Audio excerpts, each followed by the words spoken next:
Welcome to our third video in our playlist on how to set up an online store in South Africa. In the last video, we looked at how to register your domain and hosting for it. In this video, we're going to look at how to install WordPress on your domain. So in the domains.co.za dashboard, click on Manage Account and Web Hosting. In here, you'll see your domain on the left under address, and on the right, we're looking for the Manage button. Click on it. We're looking for cPanel login under the product information. Click on it.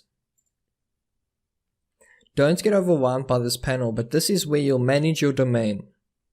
More precisely, this is where you'll manage your hosting for your domain. You'll be able to set up things like email accounts or databases. But in our case, we are looking for Softaculous Apps Installer.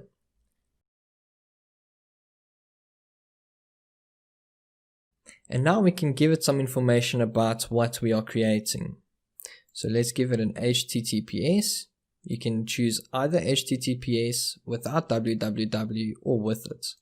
I'm going to keep it as is. I'm going to keep it in the root directory, so we're not changing anything there. The site name, I'm going to call this e-commerce reach.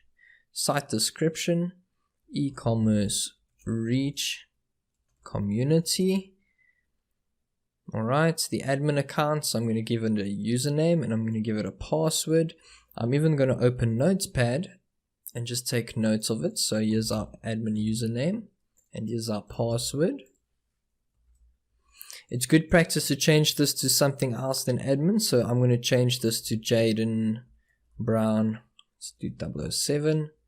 It makes it more difficult for people to try and guess that. And as you can see, the admin email defaults to admin @ and your domain name. So make sure to go and set that up after this as well. Choose your website's language. I'm going to keep mine English. Select plugins, and we don't want any of those. Is there anything under advanced options? No, we don't need to change anything in there. So now we can click install. And now we just let this finish. Congratulations, the software was installed successfully. WordPress has been successfully installed at, and if we open the domain now, there we go, there's WordPress. Now WordPress by itself is just a blogging tool.